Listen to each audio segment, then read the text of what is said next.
Welcome back to Proxy, everybody, and today we're going to dive into Corsair Voidreavers.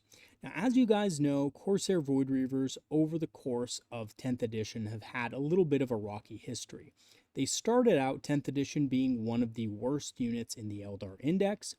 They grew to be just okay near the end of the Eldar Index when they got some buffs, but when the Codex came around, that's really where they got their stars. Being able to benefit for the first time from the Army Special Rule, now Battle Focus, means that they have a lot more versatility and usability on the battlefield. In addition to this, we've entered a new phase of the meta where people are using a lot of big knights, and Corsairs have a really unique way of getting around their immense bulk and OC. So in this video, we're going to be talking about why Corsairs all of a sudden are popping up in people's lists and why they're an effective unit, and of course, how to use them in your games. So starting off the video, we're going to be just doing a quick review of their stats, weapons, and special rules. We're going to be looking at and analyzing their strengths and weaknesses, looking at their combos and synergies, and finally on Tabletop Simulator, how to use and position Corsair Voidreavers effectively on the battlefield. So I'm going to show you why they're good and how to use them to their best effect.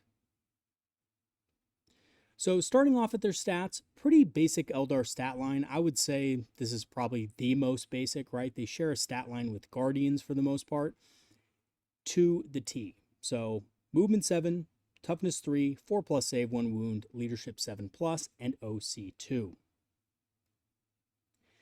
When it comes to their ranged weapons, they have a couple of options. One model in 5 can take a blaster, which is a strength 8, AP -4, damage D6+1 assault weapon. Pretty handy for killing the odd marine and sometimes even a terminator. And if you get lucky enough, you can pop a light vehicle with this thing. The Felarch, or the squad's quote-unquote sergeant, can take the Neuro Disruptor, which is a anti-infantry 2+ assault pistol, which has AP -2 and strength 4, which is pretty powerful as well. You're usually able to get a wound off on this thing at least once per game. If you don't want to take the blaster, you can take the Shredder, which is just basically a strength 6 flamer without the ignores cover, and has a little bit more range to compensate for that. And if you take a 10-man unit, you can take the Shuriken Cannon. So unlike normal heavy weapons like in a Cobalite Warrior Squad, for example, Corsairs always hit on 3+, so they don't have to worry about standing still for that +1 to hit. The normal Corsairs, of course, come with Shuriken pistols, or you can take the Shuriken rifles instead and swap out your melee weapons for them. Now, personally, it's up to the player which one they prefer. I do not like the Shuriken rifles myself. I think they're crap, but they do give the unit about 4 extra attacks. So, you know, it just depends how you load up the squad and whether you take special weapons or not in them. But personally, I think the Shuriken rifle is garbage. I don't really like it. It only gives you 2 attacks, which honestly is just not that much, right? And if you compare them to Shuriken pistols, for example, a Shuriken pistol is giving you the ability to fire in combat, and the Shuriken rifle is just giving you more range and rapid fire 1, so it gets a couple more attacks within half range. But if you're taking the pistols, you're also taking the power weapons, which are much, much more effective in close combat. So I prefer the power weapons all the way. As for the other ranged weapons that the squad can take, of course, if you have a unit of 10, instead of the Shuriken Cannon, you can take the Wraith Cannon, which has had a nerf since its index days, but it's still pretty good. Hits on a 3+, strength 14, AP -4, damage D6+1. So it's not bad if you plan to take a unit of 10, but I will say these units are most competitive in squads of 5. As for their melee weapons, if you choose to take the Shuriken rifles, which are so terrible, I don't know why GW gave them rapid fire, should have just given them Assault 2, just like the Dark Eldar equivalents of the Splinter rifles, but they chose not to, so yeah. If you're stuck with these close combat weapons, you're not going to do much in close combat. However, you can also take Power Sword. So unlike Storm Guardians, you can actually equip each and every one of these guys with a Power Sword, which gives them 2 attacks at strength 4, AP -2, and hitting on a 3+. As far as their abilities go, they have Scout 7, which allow them to redeploy in the early game and be able to do what they do best, better. So being able to contest objectives and basically thwart your enemy's plans for objective control. Their data sheet ability itself is Reavers of the Void, which is a great ability. Basically gives them rerolls of 1s to hit at all times. So each time they make an attack, you can reroll a hit roll of a 1. If the target's on an objective marker, you can reroll the entire hit roll instead. So basically reroll all hits, which is awesome, which means that you can do much more damage into targets you wouldn't think you'd be able to actually do good damage to for their cost. As far as the different war gear options they do have one war gear option, which is the Mist Shield, which can be taken on the Felarch. This gives them a 4+ invulnerable save. So the squad's very squishy, obviously. They're regular toughness 3 elves with a 4+ save. They have no inbuilt invul except the Felarch. So what you can do with this sometimes is if your opponent hits you with a few really high AP attacks, you can take the saves on the Felarch one at a time at a 4-up, and if you're lucky enough, you can survive. I've taken 3 of these on the Felarch at one point, rolled them one at a time, and got 3 4-ups to the dismay of my opponent. And, you know, it might not work all the time like that, obviously, but you can be surprisingly, durable against certain weapon types. As far as their war gear options, like I said before, you can take shuriken rifles on pretty much all of them. The Felarch itself can take the Neuro Disruptor, which I find to be the superior weapon. Can also take the Mist Shield, and they can all, of course, have the ability to take a blaster. So, 1 in 5 actually. So sorry about that. 1 in 5 can take a blaster instead of the Power Sword or shuriken rifle. And if the unit contains 10 models, then you can have a shuriken cannon or wraith cannon. Usually I like to opt for the blaster, just to put a blaster in the unit because it gives the unit a little bit of versatility just in case I can't charge into something. So just in case I need to advance to get to a certain spot in the battlefield, I don't just do nothing, right? I can still do a little bit of damage. So I like to take the blaster for that reason. Of course, you could take a unit of 10, but like I said before, it's really not the competitive way to run them. Unless you're running some sort of, Corsair themed list, you're probably not going to take full units because there's just no real point to it. And I'll get into why in just a second. As far as the unit composition goes, the reason why these guys are so powerful in the current meta is because partially their cost. They're very cheap. 60 points for 5 basically only puts them 5 points more expensive than Rangers, and they do much more damage than Rangers. Corsairs can go toe-to-toe with basic Space Marine squads that don't benefit from any defensive buffs. A unit of Intercessors, for example, would fall prey to a unit of Corsairs if the Corsairs got the jump on them.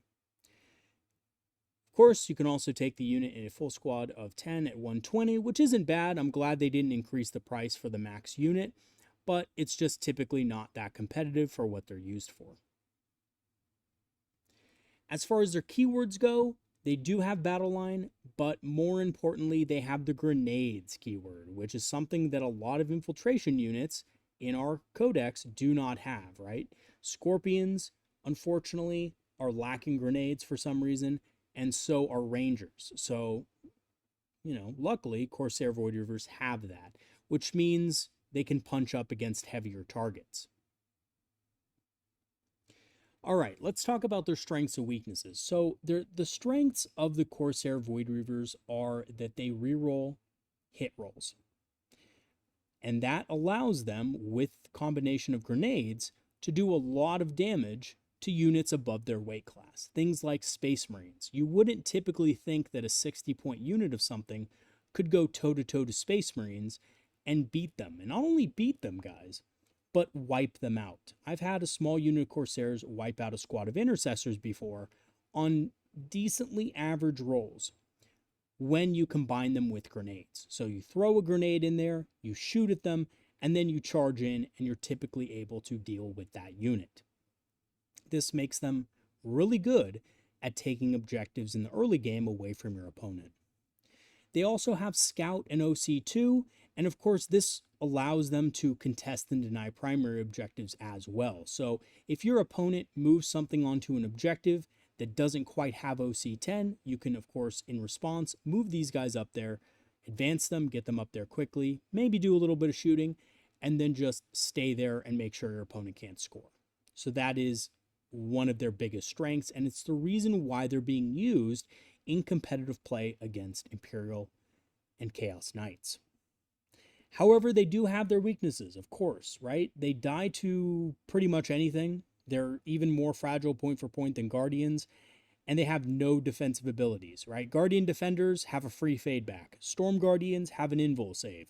What do these guys have? Nothing.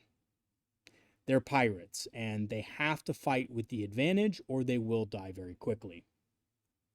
Also, some of the options are locked to a 10 model unit like the extra blaster or shredder and the heavy weapon, which kind of sucks. You'd think that, you could take at least 2 blasters in a unit of 5, but that is not the case.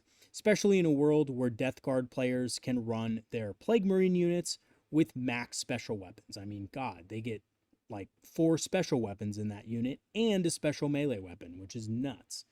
But yeah, Corsairs just don't have that ability, so you can only take 1 blaster and, a neurodisruptor in a squad of 5. All right, let's go ahead and dive into their combos and synergies. So I think the best place for this unit is actually Warhost. Now, keep in mind, I think these guys are good in almost every detachment because they are so cheap. They're really good at denying primary from your opponent. If you have a couple units of these in your army, you can easily deny 5 points from your opponent every single turn they're alive. So if you have 3 units, you can deny up to 15 primary points from your opponent's expansion objective, which is pretty insane if you think about it. Now, in Warhost, the reason why I think these guys work best in Warhost is because they get that extra movement, right? They get that +1 inch to their battle focus move, and they get fire and fade. So some terrain layouts, unfortunately, just don't really allow for the Corsair Voidreavers to get up the field quickly enough to really stop people from scoring on their expansion objective. So on long boards, if you're playing Hammer and Anvil, something like that, then unfortunately sometimes your Corsairs just aren't going to be able to quite have the movement to get there unless you roll good on an advance. Fire and Fade allows you to kind of get around this by spending a command point and shooting something with your assault weapons and then being able to move d6 +1 extra inches. So you can move an extra 3, so that'll give you that 10-inch movement. You can advance another d6, you can shoot at something, and then you can move another d6 +1, which gives you enough movement to contest that expansion objective on a lot of terrain layouts. You can also put them in a Wave Serpent, and they can make a scout move.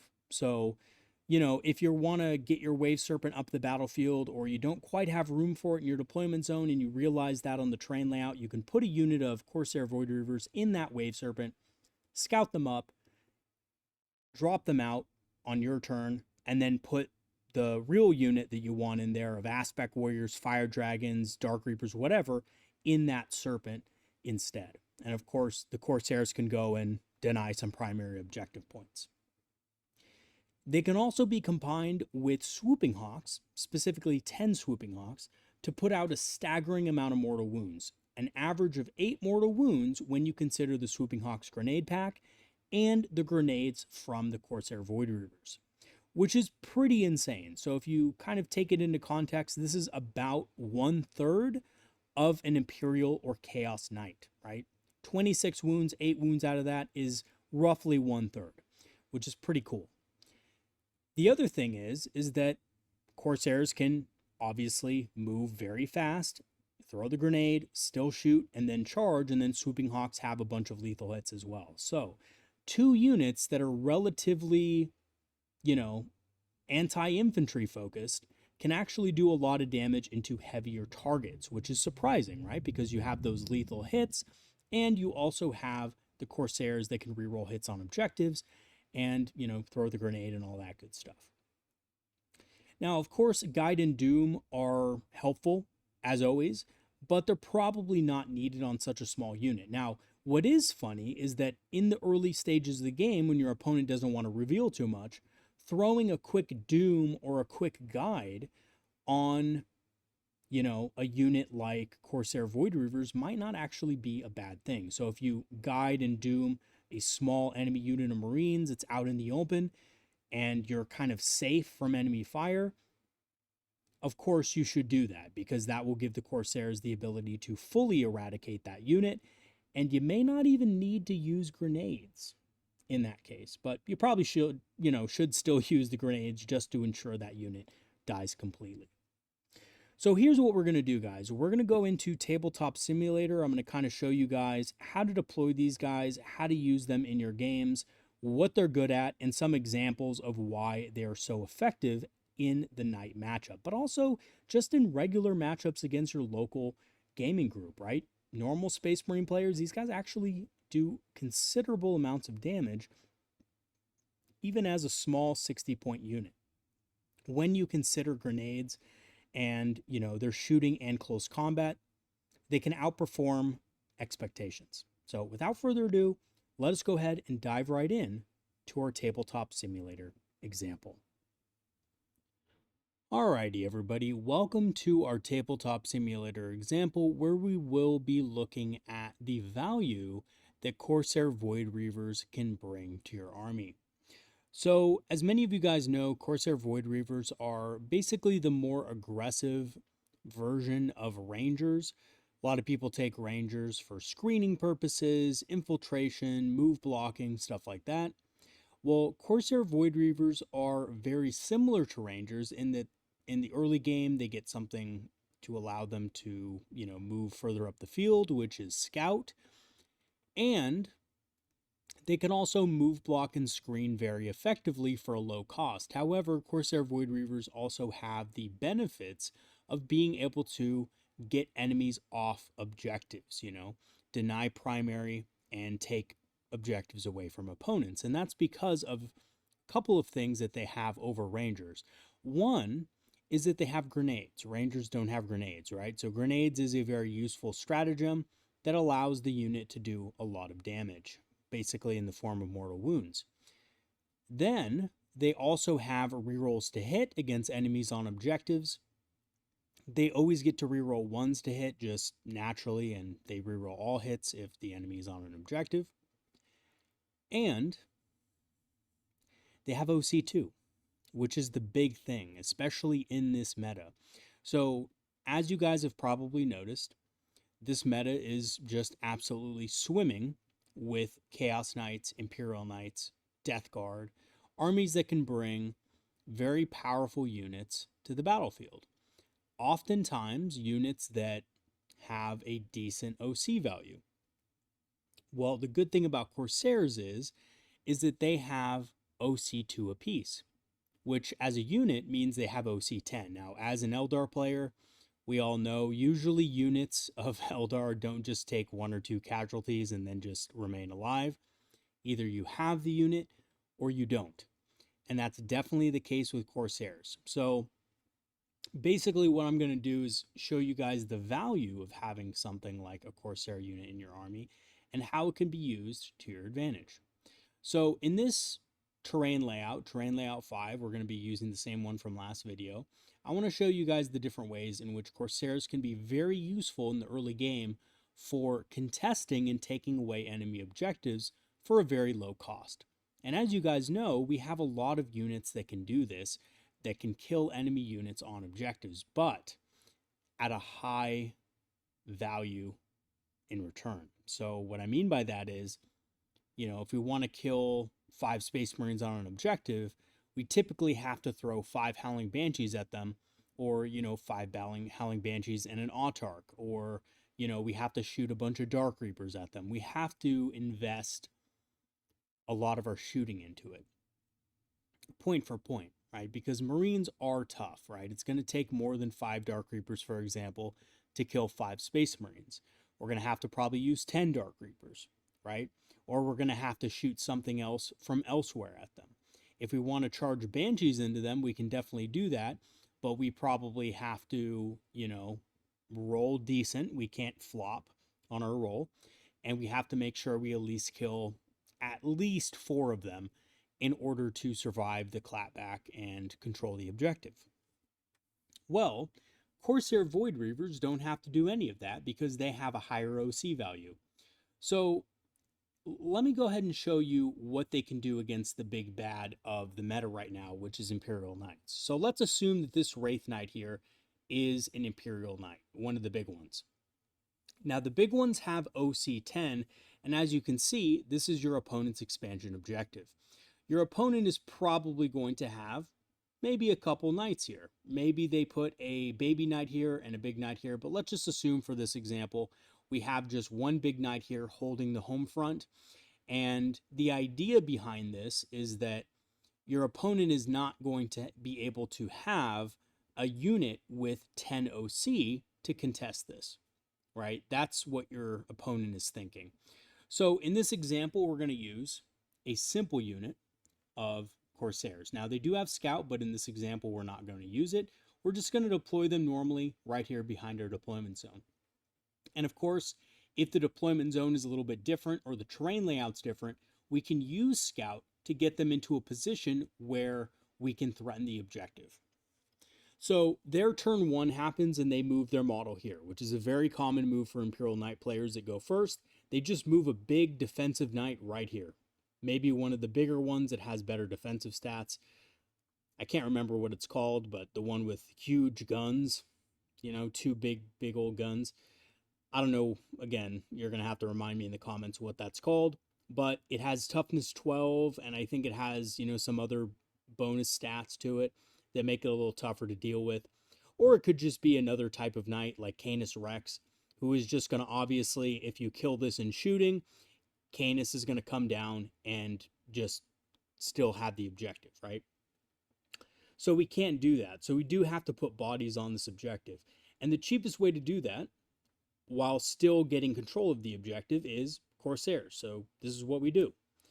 We just, if they have something to overwatch us, like a baby knight that's, or non-Titanic model, we can just say, okay, no overwatch, move them 7, and then advance onto the objective, right? Now we'll probably need at least a 2 on the advance roll, but that's pretty easy to get, and we can get there. Now, if they don't have anything to overwatch us, if we're playing in Warhost, which honestly is one of my personal favorite detachments to use Corsairs in, I think it just gives them the most versatility, we can just move them 10 inches, right? We can put a plus 3 inch movement token on them, which is normally plus 2, but in Warhost you get plus 1. That's 10 inches. And we put them right there on the objective. So either way, whether you're playing them in Warhost or whether you're playing them in another detachment, there's enough movement here to get them on this objective. Now, the next thing that happens is this, right? This Imperial Knight is 10 OC. These guys are 10 OC. We've just contested the objective. This Imperial Knight can now, it might as well not even be there for the purposes of scoring, right? We've just, for 60 points, stolen that objective away. Now, are we going to score that objective ourselves? Absolutely not. These guys are not going to survive, right? They're not going to survive. We don't also want to charge them into this thing if we just move normally, right? Because we will die in retaliation. So we're just going to keep them right here. Maybe if they don't have a stratagem to shoot back, we can shoot a blaster into them. We can throw a grenade into it, right? So if you don't advance, if you just do the 10-inch movement with Warhost, we can throw a grenade, right? We can throw a little bit of a grenade. We get 6 dice for that. Throw a grenade, we get 3. Okay, that's perfectly average. We do 3 wounds to the knight. So it's at 23 now, because knights have 26 nowadays for some odd reason. And we're going to fire the blaster, which actually misses. But remember, Corsairs get to reroll hits against enemies on objectives. And then we hit, and it's going to be a lot to wound. It's going to be a 5. Yeah, we're not going to wound. No big deal. right? We shoot some pistols, maybe we do another wound if we're lucky, but that's just not the point, right? The point is a 60-point unit did a couple mortal wounds, softened up the target a little bit, and took the objective away. So we're doing multiple things here. Now, if we wanted to be really clever about it, we could move these guys out this way, right? I know knights can move over enemy models, but we could kind of spread these guys out a little bit to block anything else from entering the vicinity, right? We could just screen effectively so that things coming in deep strike and stuff like that have a harder time. We could do something like this. Right, so we still have 5 OC on the objective. Is this, no, that's a little too far out. Anyway, just 2 inches apart from each other, right, guys? And, you know, this way we can prevent opponents from perhaps coming in on the board edge here, right? They're going to have to come back here. We can prevent, you know, models from moving through here. So maybe there's like some infantry or something that your opponent has. I know some Imperial Knight lists are taking Imperial Agent allies, you know, for a little bit of infantry. We can easily block those from coming through and so forth, right?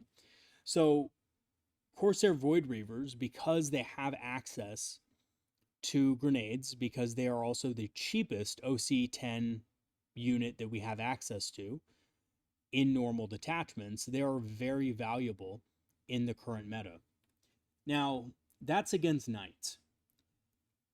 In other matchups, you might think that they, you know, would be at a disadvantage, but actually they kind of slap against even normal Space Marines.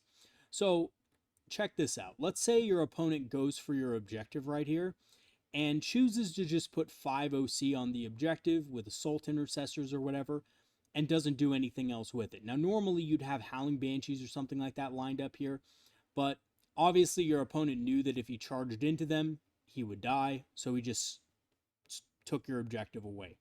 Perfectly reasonable. So instead of using our Howling Banshees to deal with the threat, we can actually use a much cheaper unit to deal with that threat, which is, of course, Corsairs. So we can just move these guys up.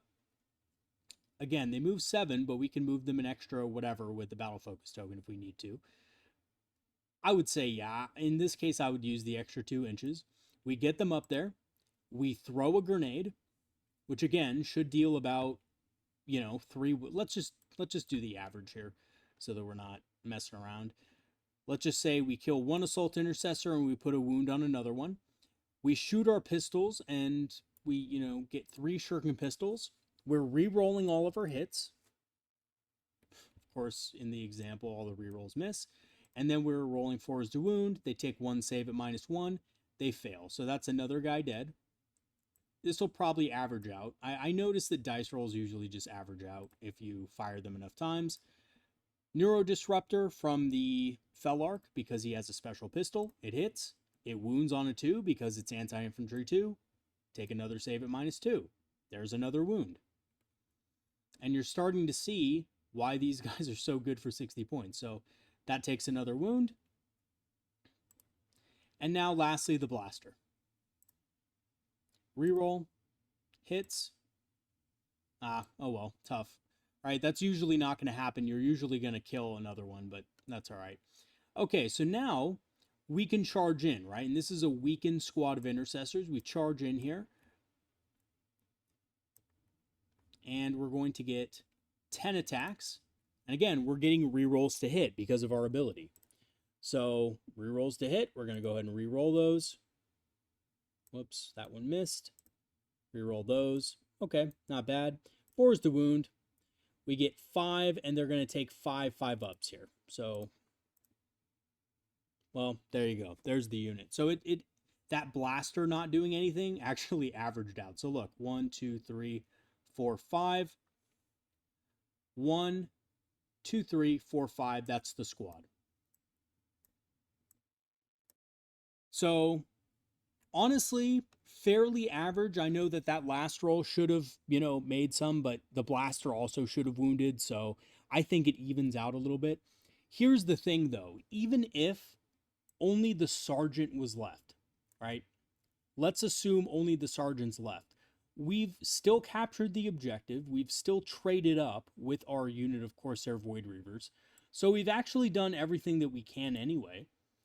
And your opponent's just not going to be able to realistically interact with this unit in combat now because we have a unit of Banshees right behind here. And our 60-point unit is expendable to shooting. It's okay if they get shot to death. It's fine. We'll still have control over the objective because we'll probably have, if you look here, we're probably going to have a model just towing the objective right behind this wall. That's normal. And your opponent would have to move onto the objective with another unit to be able to contest it again. So really what ends up happening here is either your opponent just keeps throwing units into the meat grinder, or your opponent has to, dedicate more to this to wipe out the Banshees and to wipe out your other threats. And this isn't the only area of the board, right? So Corsair Voidreavers, very cheap way to get your opponent to really overcommit in certain places. And that's why you're seeing them in a lot of lists nowadays. I've noticed that in competitive play, especially, we've seen, in teams lately, people just bringing lots of them, times 2, times 3, 5-man units of Corsairs. And this is why. They're just very good at picking good fights like this, where you honestly can trade up with them very effectively. They're very cheap. They have no disadvantages over other Eldar units like they did in the past. They can use the army rule. They can use detachment bonuses typically. And they're just a very effective unit for the cost. They get rerolls. They have grenades. They're a very good early game Eldar assault unit. They're very good. So yeah, I mean this assault intercessor sergeant with the power weapon here, I think he gets like what, 4 attacks. Let's just roll his attacks. He's not going to get, Oath of Moment on Corsairs or anything. So yeah, he wounds twice, and then you roll your. So you get a choice here. You could either roll them on the Felarch one at a time because he has a 4-up invul, or you could just roll them on normal guys. I like to roll them on the Felarch because the Felarch doesn't really have much of a purpose outside of having an invul. And his shooting attack is a little bit better than a shuriken pistol, but it's, obviously it's just a pistol. So I like to take the invuls on him. I make the first one, and I make the second one easy, dude. Easy. So yeah, nothing died, and we just took out basically all these guys, and now we're locked in combat. This is the best thing that could happen, because now there's a possibility even that these guys can live, because if the Assault Intercessor falls back, we can use a Battle Focus token to move these guys back. Or if the Assault Intercessor stays in combat, we're safe from shooting, and we just have to worry about incoming assaults, right? Incoming combats. So that's a real good way to use them. Now, Corsairs also can pretty much, if positioned correctly, do the same thing in the midboard. So we were over here with them, right? Somewhere right there, right behind this piece of terrain. There's a squad right over here, right? And it's in the middle. If we really wanted to take that objective, again, with the Battle Focus token and Warhost, we can move 10 inches.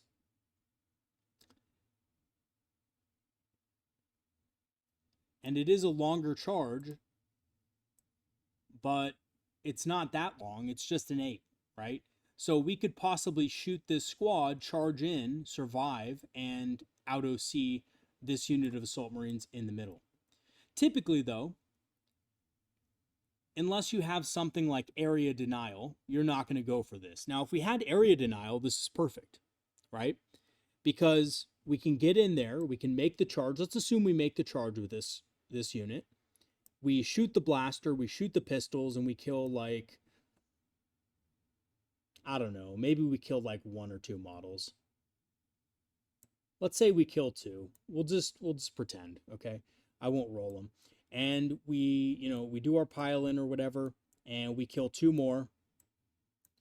There's no way that the Assault Intercessor Sergeant can kill enough of these guys to deny to get our thing, right? So like if they, I'm sorry, you know what? We do need to kill this squad. We need to kill this guy. So maybe we throw a grenade in beforehand, right? Or maybe we have a little bit of help beforehand. But either way, all we're sacrificing here is a squad of simple Corsairs. Anyway, I guess it wouldn't be area denial. It'd be like storm hostile objective or something like that. So it wouldn't be area denial. That's my bad on that one. So just disregard what I said on that. But yeah, I mean, these guys can do a lot of work for just 60 points. If you think about what their, primary role is, and they're going toe to toe with things that are a little bit above their weight class and they're hitting pretty hard into them, that's not something Rangers can do. And I think that's what a lot of people are coming around to, is that Rangers are great as a screen, a move blocking unit and stuff like that. But for 5 more points, you can have a unit that can realistically and reliably take out Space Marine units. So yeah, I think honestly, pretty good unit for 60 points. Grenades, has great combat, comes with a special weapon, has rerolls, kind of has everything you need, also benefits from all the Eldar stuff. So very effective unit on the battlefield. And I could definitely see why people are bringing 3 of them in the night meta because of things like this, right? Being able to just put 10 OC on an objective and denying your opponent the ability to do that. And if you have multiple units of these guys, if your opponent can't stop them, you can do this every turn, right? Like, you move up with these guys, you have a squad of Corsairs come in from reserve and just hide right here, and then do the same thing the next turn, right? And it's like, oh, I come in 6 inches on turn 2. Oh, I come in over here with my other Corsair squad. I do the exact same thing the next turn, right? So there's crazy things you can do with these guys. In Warhost, you can even bring these guys from a board edge, like for example right here. You can bring these guys from a board edge and then put them in reserve and then put them wherever you want. So later in the game, if you want to score line breaker, they could just come back here for 60 points and they can score you line breaker. I believe Corsairs have smaller base sizes, but they're only 5-man units, so they're really easy to like fit into these little corners, and you can get a little blaster shot in at something, right? Like, it's not that big of a deal, but if you have like a bloat drone right here or something like that, you can fire a blaster into it, maybe get some damage off on it, which is, I mean, is it realistically always going to happen? No, but it's fun. It's fun to shoot a blaster. Let's just be honest. Okay, so yeah, that's what I got about Corsair Voidreavers. Obviously, I've kind of already gone over in previous videos how to use models like this to move block or screen. But if you guys are wondering, well, what about other matchups? What about matchups into combat-centric armies like Blood Angels or, Adeptus Custodes? Well, against those units, you're still only paying 60 points for them. And if your opponent doesn't have fights first, you can easily just charge in and do your points worth of damage into something like a Custodes squad, right? Because you have those rerolls to hit. So you can at least kill one of them.